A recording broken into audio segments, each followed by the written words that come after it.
Meus irmãos, seja Deus em bondade com vocês. Estou aqui para compartilhar a palavra do Senhor, a pedido do pastor Giovan. Quero agradecer a oportunidade. Eu espero que esse momento seja, de alguma maneira, glorificando o Senhor e abençoando os irmãos. Quero falar sobre missões, sobre a obra missionária, o compromisso, o privilégio, o desafio dessa obra maravilhosa. Para tanto, eu quero compartilhar o texto da palavra de Deus, que está em 2 Reis, capítulo 6.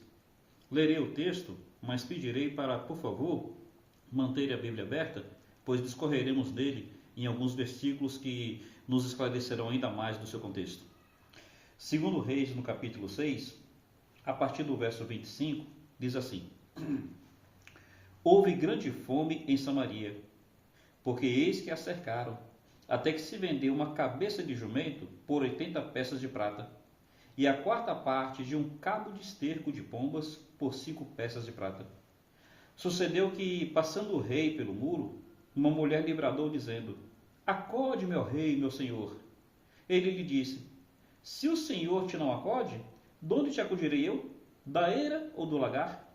Disse-lhe mais o rei: Que tens? E disse ela: Esta mulher me disse: Dá cá o teu filho, para que hoje o comamos, e amanhã comeremos o meu. Comemos, pois, o meu filho, e o cozemos. Mas dizendo-lhe eu ao outro dia: Dá cá o teu filho, para que o comamos, escondeu ela o seu filho. Ouvindo o rei essas palavras, rasgou as suas vestes, e ia passando pelo muro, e o povo via que o rei trazia cilício por dentro sobre a sua carne. Meus irmãos, essa passagem aqui, para mim, narra a situação mais triste, mais angustiante e deprimente da história bíblica. Outras passagens são tristes, mas essa, para mim pelo menos, se destaca. E aqui tem lições preciosas acerca da responsabilidade do povo de Deus para suprir a fome que avassala a alma do homem. Veja bem, nesse texto aqui, a cidade de Samaria foi sitiada pelos seus inimigos. Então, naquela época, as cidades elas eram protegidas por grandes muros. E aí então os inimigos ficavam em volta das cidades, esperando que as pessoas desistissem, porque ali dentro, com o passar do tempo, lhes faltaria os recursos básicos para sua subsistência.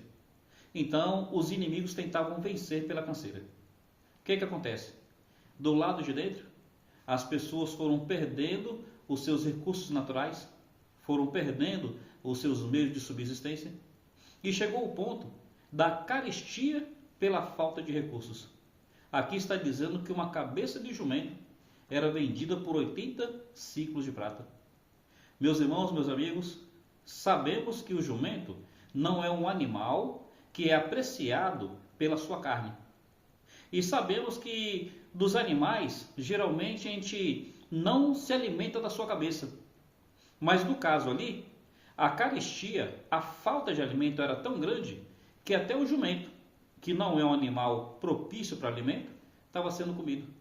E até mesmo a sua cabeça, aquela parte que não teria valor nenhum, estava valendo 80 ciclos de prata.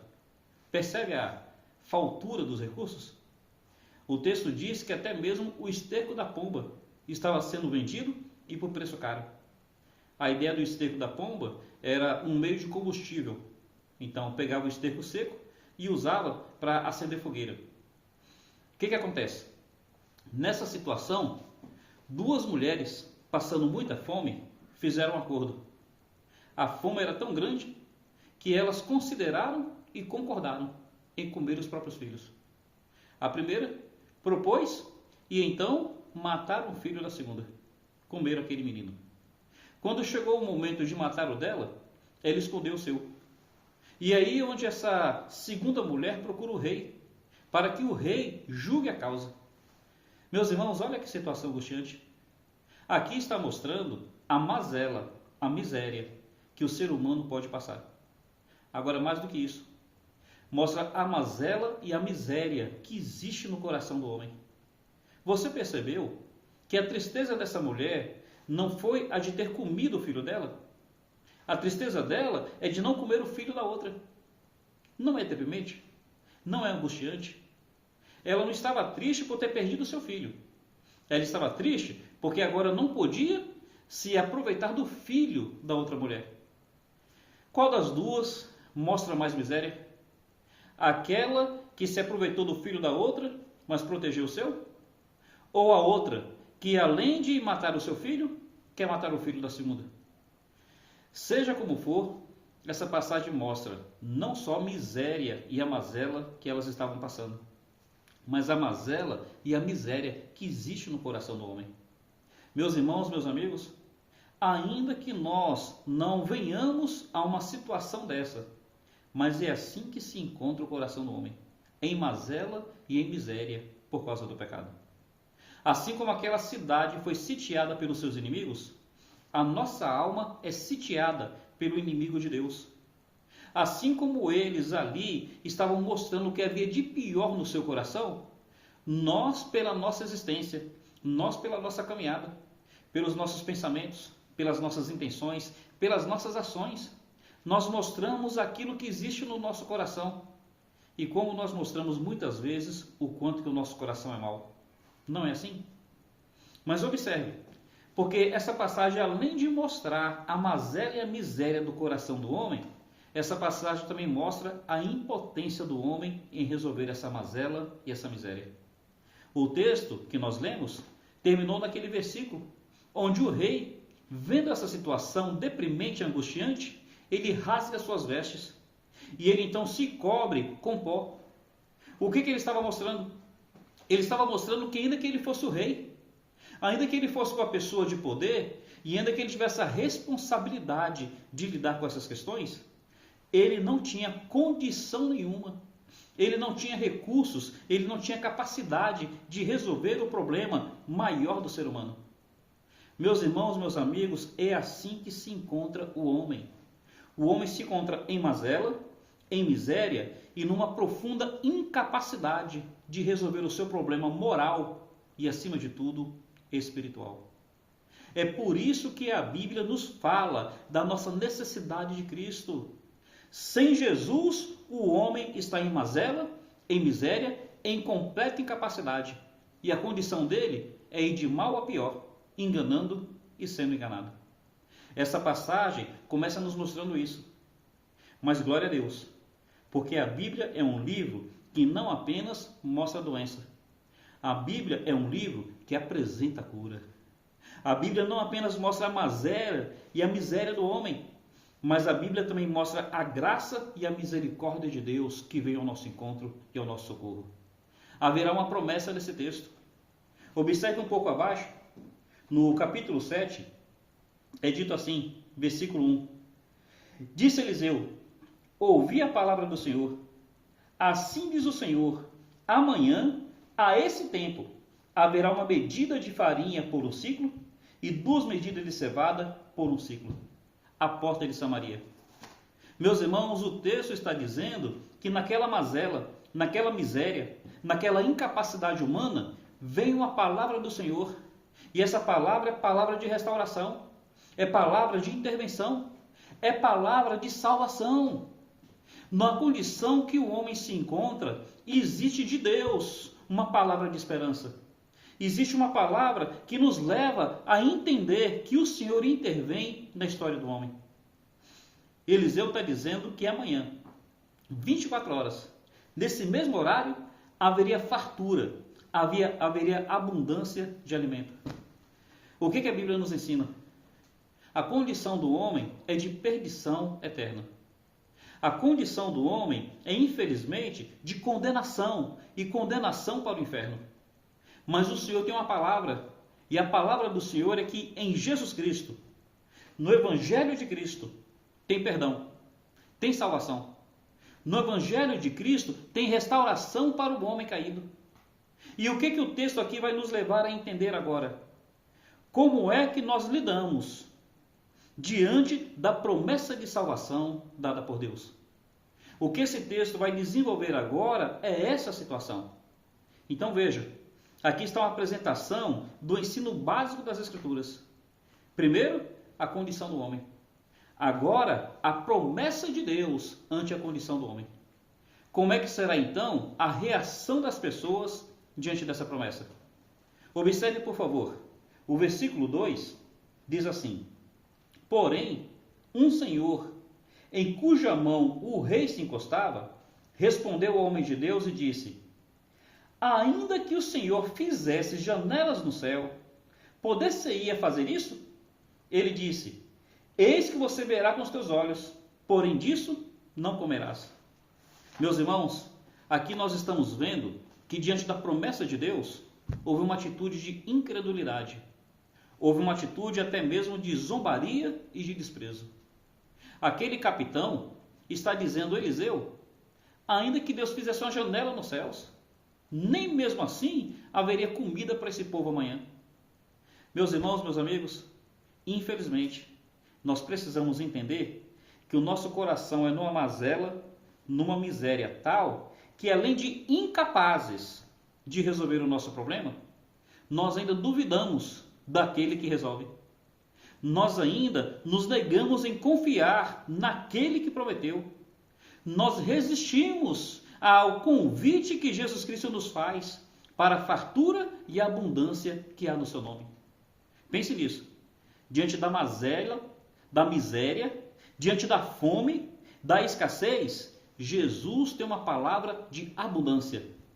Ele diz: quem crê em mim, como diz as Escrituras, do seu interior fluirão rios de água viva que jorrarão para a eternidade. Ele diz: o inimigo vem para matar, roubar e destruir. Eu vim para que tenham vida e vida em abundância. É assim que o Senhor promete. Amanhã, a estas horas, haverá comida com fartura. É assim que o Senhor promete. Aquele que crê tem a vida eterna. Mas como é que o capitão reagiu? Incredulidade, zombaria, ironia e sarcasmo. O que o profeta vai dizer para ele? Você vai ver com os teus olhos. Você vai ver o cumprimento dessa promessa. Mas você não comerá desse alimento. Com os teus olhos olharás, mas você não provará. O que vai acontecer? Esse homem, mediante a resposta de Deus, esse homem verá, mas sofrerá a morte naquele mesmo instante. Observe o texto um pouco abaixo. Capítulo 7 ainda, um pouco mais abaixo, diz assim, versículo 17. Pusera o rei à porta o Senhor, em cuja mão se encostava. O povo o atropelou na porta e morreu, como falara o homem de Deus, o que falou quando o rei descera a ele. Porque assim sucedeu, como o homem de Deus falara ao rei, dizendo: amanhã, a este tempo, haverá 2 medidas de cevada por um ciclo, e 1 medida de farinha por um ciclo à porta de Samaria. Aquele senhor respondeu ao homem de Deus e disse: eis que ainda que o Senhor fizesse janelas no céu, poderia isso suceder? Ele disse: eis que o verás com os teus olhos, porém dali não comerás. E ali lhe sucedeu, assim lhe sucedeu, porque o povo atropelou a porta e morreu. Percebeu que aquele homem, ele, porque duvidou, porque ele desprezou, porque ele se negou à promessa do Senhor, ele não pôde desfrutar das bênçãos do Senhor? Meus irmãos, meus amigos, veja bem, existe mazela e existe miséria, mas existe também a promessa de Deus. E a única coisa que impede o homem de desfrutar da promessa de Deus é o fato dele rejeitar, é o fato dele duvidar, é o fato dele não se entregar. Aqui agora haverá uma responsabilidade que o Senhor coloca sobre você e sobre mim, para sermos ponte de Deus, para que a promessa do Senhor alcance o povo na sua mazela e na sua miséria. Mas veja, assim como este homem, ele duvidou, ele rejeitou, ele se negou, e infelizmente ele viu, mas não experimentou. Toma cuidado, porque se nós não nos envolvermos com a obra do Senhor, nós é que perderemos o privilégio de fazer parte daquilo que tem efeito eterno. Nós é que perderemos o privilégio de desfrutar de coisas espirituais que o Senhor preparou especificamente para aqueles que creem e para aqueles que se envolvem. Como é que o Senhor vai então trazer abundância para aquelas pessoas que estavam em mazela e em miséria? Continue, por favor, na narrativa, No versículo 3 do capítulo 7, diz assim: 4 homens leprosos estavam à entrada da porta, os quais disseram uns aos outros: para que estaremos nós aqui até morrermos? Se entrarmos na cidade, há fome na cidade e morreremos. Se ficarmos aqui, também morreremos. Vamos, pois, e passemos para o arraial dos Círios. Se nos deixarem viver, viveremos. Se nos matarem, tão somente morreremos. Perceberam aí como é que o Senhor vai agir? 4 leprosos. 4 homens que estavam ali com uma doença incurável, uma doença crônica, e fadados a uma morte lenta e terrível. Como é que funcionava? O leproso não podia ficar na cidade. O leproso ficava fora da cidade e as pessoas levavam alimento, deixavam à distância, aí o leproso vinha e pegava. Esses leprosos, eles estavam fora da cidade e ninguém estava levando alimento para eles. E eles pensaram, puxa, se a gente ficar aqui, a gente vai morrer à míngua de fome. Entrar na cidade não adianta. Ficar aqui não adianta. Aí eles tentaram ir ao exército inimigo. Veja como é que Deus fará. Deus vai usar leprosos. Vai usar pessoas que o mundo não valoriza, que o mundo despreza. Deus vai usar pessoas simples, pelas quais nós não daríamos nada por elas. Deus vai usar esses anônimos. Meus irmãos, como é que Deus ele faz com que a mensagem dele alcance o povo na sua mazela e na sua miséria? A Bíblia diz que Deus escolheu usar as coisas simples, usar as coisas que não são para envergonhar as que são. Deus escolheu usar os seus discípulos, pessoas simples, pessoas humildes, pessoas nas suas limitações e nas suas incapacidades. A Bíblia fala que nós temos esse tesouro em vasos de barro para que a excelência do poder seja de Deus.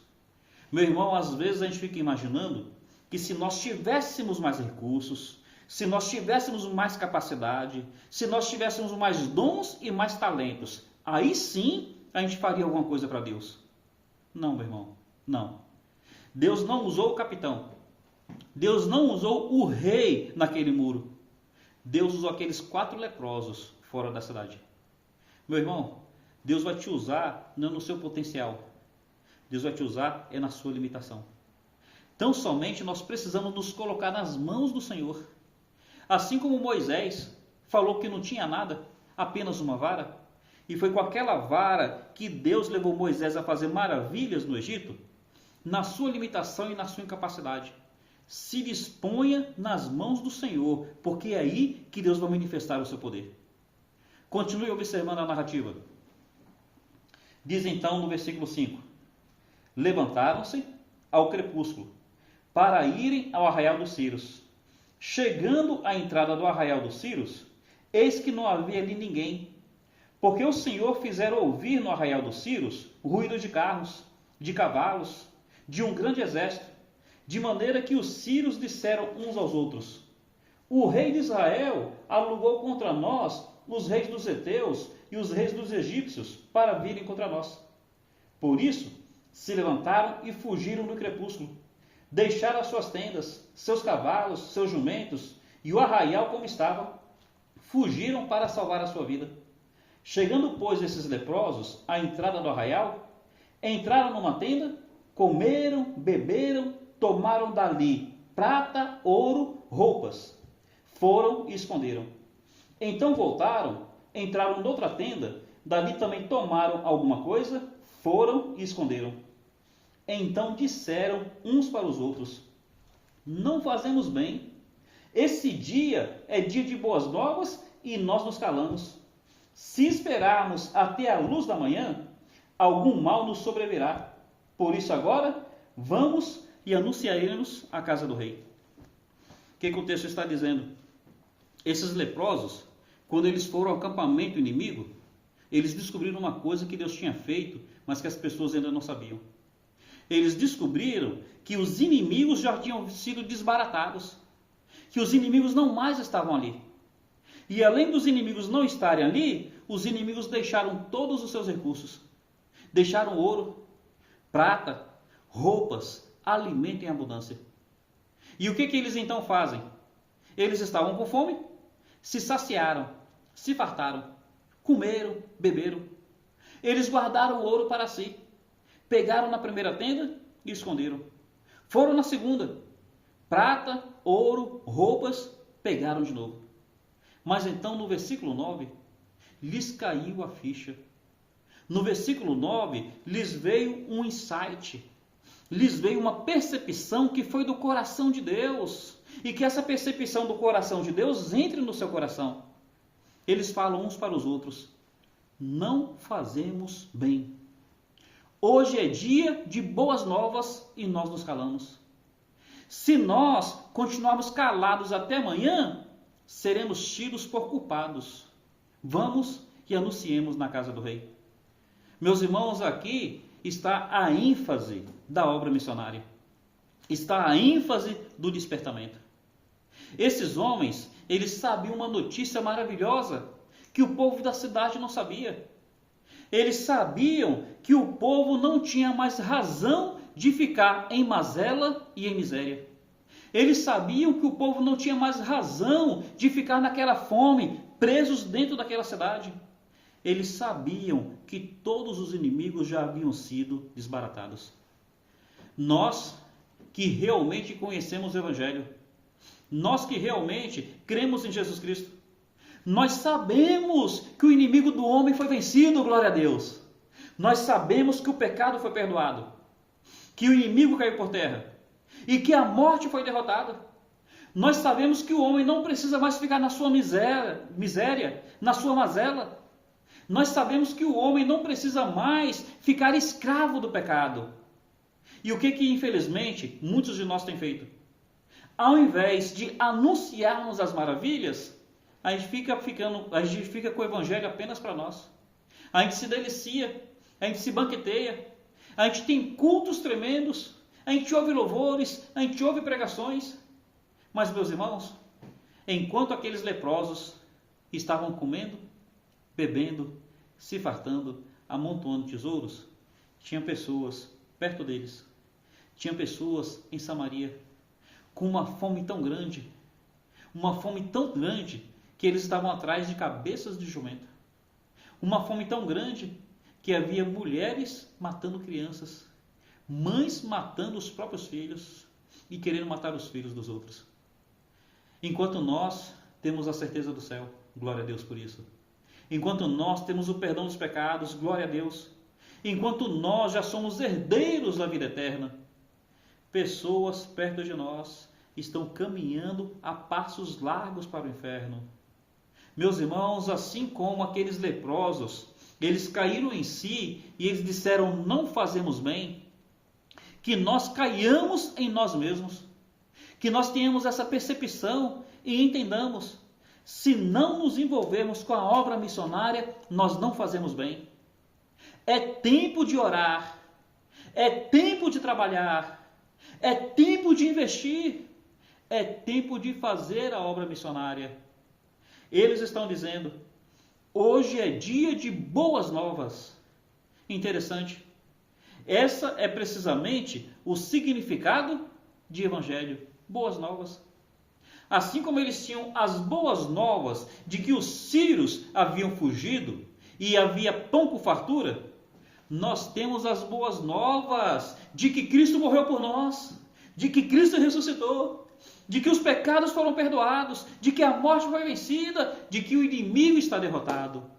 Meus irmãos, não nos calemos, não fiquemos com esse ensino apenas para nós. Anunciemos as boas novas, anunciemos o Evangelho. É tempo de servir, é tempo de orar, é tempo de investir, é tempo de pregar. O que o texto continua dizendo? Eles dizem assim: se ficarmos calados até amanhã, seremos tidos por culpados. Do que eles estão dizendo? Pense bem nessa colocação do verso 9. Se ficarmos calados até amanhã, seremos tidos por culpados. Culpados de quê? Lembra? A narrativa começa com duas mulheres que haviam combinado de matar os filhos para comer os filhos. A narrativa começa com uma mulher tendo comido o seu e tentando comer o filho da outra. Uma notícia assim, que foi anunciada publicamente, o rei estava no muro e elas embaixo gritaram. Essa notícia ficou pública. Meus irmãos, não é assim com uma notícia escandalosa? Todo mundo conversa um com o outro. Ora, aqueles leprosos tomaram conhecimento disso. Eles sabiam que lá na cidade não tinha pão. Eles sabiam que lá na cidade havia escassez de comida. Eles sabiam que estão comendo cabeça de jumento, que chegaram a comer crianças. Eles estão dizendo assim, olha, até agora de manhã estavam comendo crianças naquela cidade, mas a culpa não era nossa, porque nós não tínhamos como ajudá-los. Mas agora que nós estamos vendo que os inimigos fugiram, agora que nós vemos que há pão com fartura, agora que nós vemos que não há mais motivo deles ficarem ali, ora, diante disso, as crianças que morrerem lá agora é responsabilidade nossa. As crianças que morrerem lá será por culpa nossa. Entendeu o que eles querem dizer com seremos tidos por culpados? Meus irmãos, enquanto nós não conhecíamos o Evangelho de Cristo, as pessoas à nossa volta que partiam e iam para o inferno, infelizmente nós não podíamos fazer nada. Nós não tínhamos como ajudá-las. Mas agora que nós conhecemos o Evangelho, agora que nós conhecemos a salvação em Cristo, se nós nos calarmos, seremos tidos por culpados. Se nós nos calarmos, haverá sangue em nossas mãos. E não apenas sangue temporal, mas sangue eterno. Meus irmãos, as pessoas morrerão e passarão a eternidade sem Deus. Que essa palavra tenha um peso no nosso coração. Tente se colocar no lugar daqueles leprosos. Eles sabiam que crianças estavam sendo mortas. E vamos tentar imaginar? Aquela mãe matou o filhinho. Qual era a idade daquele filhinho? Será que era um bebê de 2 meses? De 8 meses? Uma criança de 1 ano, de 2? Qual era a idade daquela criança que ela matou? Meus irmãos, que isso daqui nos leve a alguma sensibilidade. Que isso daqui realmente nos leve a uma angústia por o povo que sofre. Não apenas a idade. Como será que ela matou aquela criança? Será que ela matou a criança sufocada? Será que matou a criança afogada? Será que degolou aquela criança? Ou deu uma pancada na sua cabeça? É importante nós pensarmos nisso para nós entendermos a seriedade. Ora, no mundo existe maldade, maldade extrema. E nós temos a resposta de Deus para essa maldade. Ora, no Brasil pratica-se muito infanticídio em contextos tribais. E eu estava falando como é que as crianças eram mortas. No contexto tribal, pratica-se infanticídio e a depender da cultura é de uma maneira diferente. Tem cultura que a criança é morta colocando folhas na sua garganta. Então o bebê é morto sufocado, é morto engasgado. Tem culturas que a mãe pega o bebê recém-nascido e solta. O bebê cai e com o impacto, ele começa, traumatismo craniano, começa a se tremer, convulsionar e vem a óbito. Tem culturas que deixam a criança, o bebê, no meio do mato. Ali ele é morto ou pelo frio, ou é morto por algum animal que o ataca. Meus irmãos, no Brasil, tem culturas que pegam o bebê recém-nascido, com sangue, com a sua placenta, e colocam em cima de um formigueiro. Como é que esse bebê é morto? Mordido, devorado por formigas ainda vivo. Isso deve nos angustiar. Pense na palavra que ele disse: se ficarmos calados até amanhã, seremos tidos por culpados. Nós temos a resposta de Deus para o problema do homem. Nós precisamos anunciar essas boas novas. Nós, à nossa volta, tem pessoas que estão em diversas situações de angústia, diversas situações de aprisionamento espiritual, sob opressão maligna. Meus irmãos, façamos a obra missionária, façamos a nossa volta e façamos em lugares distantes. É tempo de orar. Rogai ao Senhor da seara que envie trabalhadores para a sua seara. É tempo de investir. Porque na obra missionária, nós temos uma de duas posições. Ou nós somos o arco, ou nós somos a flecha. Não tem uma terceira opção. Ou nós somos o arco que encaminha, ou nós somos a flecha que alcança. Ora, flechas são os missionários que se levantam. São aqueles que apregoam. Arco são esses que oram e são esses que investem. Meu irmão, quem não vai precisa ser um arco. Precisa orar e precisa investir. O que o texto aqui continua dizendo? E essa lição para mim é muito preciosa. O versículo 9 termina com eles dizendo assim: vamos e anunciemos na casa do rei. Pensa bem nessa colocação. A quem que eles anunciariam? A casa do rei. Por que essa informação é importante? Para enfatizar ela um pouco mais, deixe-me só mostrar uma outra coisa que acontece aqui. No versículo 10 diz: vieram, pois, e bradaram aos porteiros da cidade, e lhes anunciaram, dizendo: fomos ao arraial dos Círios, eis que lá não havia ninguém, nem voz de homem, porém só cavalos, jumentos e as tendas.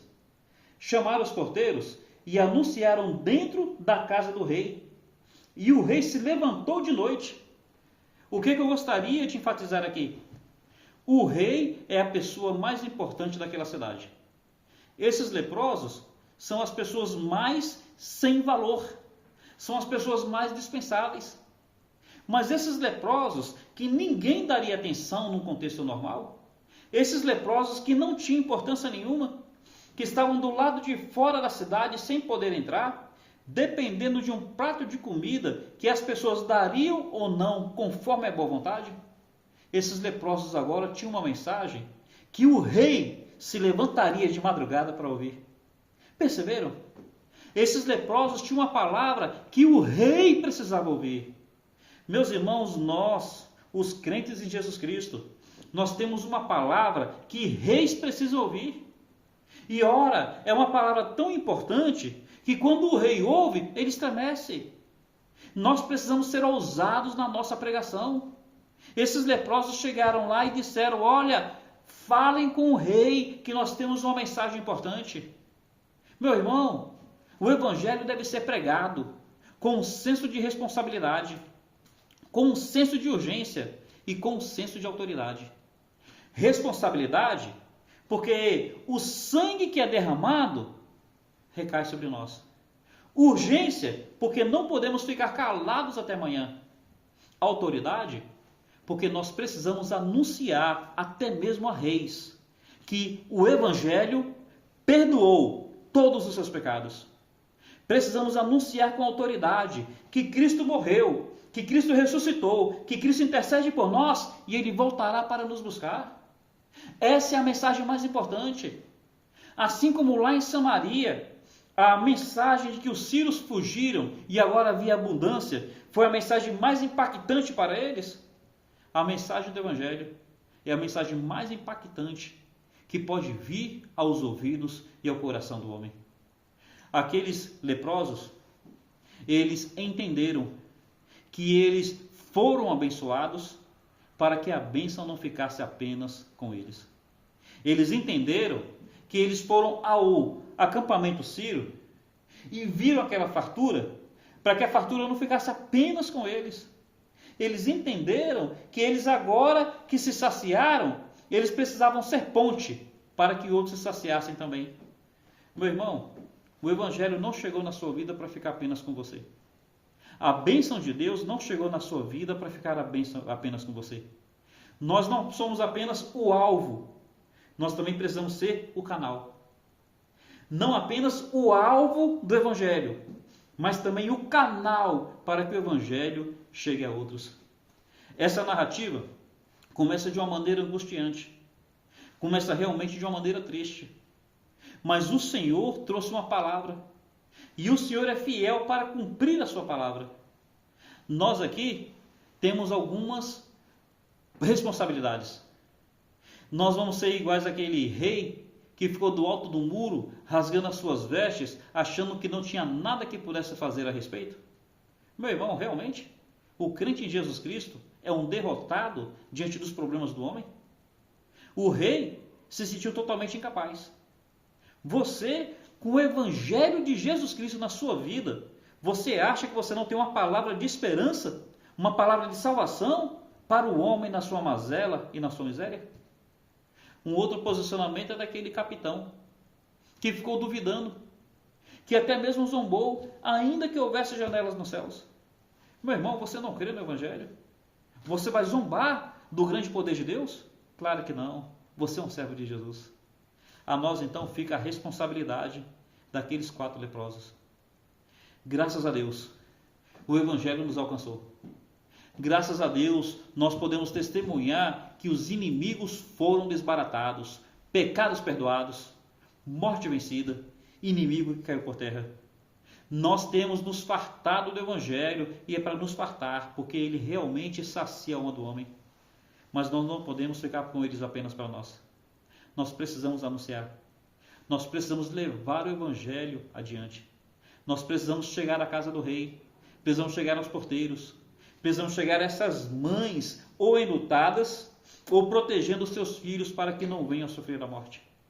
Nós precisamos dizer a todos: o inimigo foi vencido, porque Cristo venceu a morte. Eu quero terminar lhe dizendo isso. O Evangelho ainda hoje é o poder de Deus. E o Evangelho transforma onde ele chega. Queria compartilhar apenas 2 situações missionárias, só para a gente entender isso. William Carey, conhecido como o pai de missões modernas, ele, quando chegou na Índia, ele se deparou com uma prática cultural que é satânica, opressão espiritual. Qual era aquela prática? O homem, quando morria, ele era queimado numa pira. Juntava bastante madeira, colocava o seu corpo e queimava. Essa prática não é demoníaca, essa prática não é satânica. Mas o que faziam junto, isso realmente é opressão espiritual. A viúva dele era queimada junta. O homem queimado, morto. Mas a viúva viva era queimada junto com aquele corpo. Isso sim, opressão espiritual. Isso sim, satânico e demoníaco. O William Carey, quando chegou na Índia, aquele país de dimensões continentais, ele percebeu que lá havia essa prática cultural, queimar a mulher viva junto com seu marido morto. O William Carey foi voz de Deus. Ele foi voz de Deus para denunciar aquilo, para dizer que era pecado, para dizer que estava errado. E meus irmãos, glória a Deus, por meio da pregação de William Carey, a Índia, aquele país de dimensões continentais, começou a parar essa prática miserável. O nome dessa prática era Seti. Eles pararam com essa prática por meio da pregação de William Carey. Meus irmãos, ora, debaixo do sol, o Evangelho transformou aquelas pessoas, fazendo com que elas não mais praticassem essa coisa angustiante. Se debaixo do sol já teve essa bênção, tente imaginar as pessoas que creram, as pessoas que confiaram, as pessoas que se entregaram a Jesus Cristo. Elas desfrutam hoje as bênçãos acima do sol. Eu tinha falado ainda há pouco do infanticídio no Brasil. Esse é um outro exemplo. Na nossa igreja tem uma missionária, o nome dela é Josenia Caetano, faz parte do quadro de missionários da Comunhão Batista Bíblica. Ela, quando chegou na tribo com a qual ela trabalha, já há mais de 50 anos, ela viu que lá havia também essa prática. Uma mãe pegou o bebê no colo, não queria o bebê e soltou o bebê na frente dela. Aí o bebê recém-nascido caiu e, convulsionando, traumatismo craniano, veio a óbito. Além da irmã Josenia, havia uma enfermeira, e essa enfermeira ali trabalhava secularmente. A enfermeira ficou tão impactada que ela foi embora. Ela não quis mais trabalhar com aquela aldeia. A irmã Josenia continuou. Com o passar dos anos, nasceu uma menina com aquela fenda palatal chamada lábio leporino. Pela cultura, era para a criança ser morta. Mas nesse caso, a mãe não queria a morte da criança. Aí a mãe levou até Josenia. Com autorização da família, a irmã Josenia levou para tratamento médico em São Paulo. Essa menina fez o tratamento, fez a cirurgia e passou um tempo, ela voltou na aldeia. E o pessoal então viu aquela menina que antes tinha uma fenda palatal, agora recuperada. E então eles viram que não havia necessidade de matar bebês. e para a glória de Deus, pela misericórdia do Senhor, aquela etnia não mais pratica infanticídio pela instrumentalidade dessa missionária. Percebe, meus irmãos, a diferença do Evangelho? Percebe como é que nós temos boas novas para anunciar? Por meio de você, por meio da sua igreja, por meio do povo de Deus, vidas podem e serão transformadas. O que cabe a você? O que cabe a mim? Entendermos que nós não podemos nos calar. Hoje é dia de boas novas. Se nos calarmos até amanhã, seremos tidos por culpados. Que o Senhor, em graça e em bondade, nos leve a perceber isso. É tempo. É tempo de orar. É tempo de investir. É tempo de anunciar. É tempo de se envolver com a obra missionária. Que o Senhor nos abençoe. Que Deus seja com essa igreja, em nome de Jesus Cristo. Um carinhoso abraço.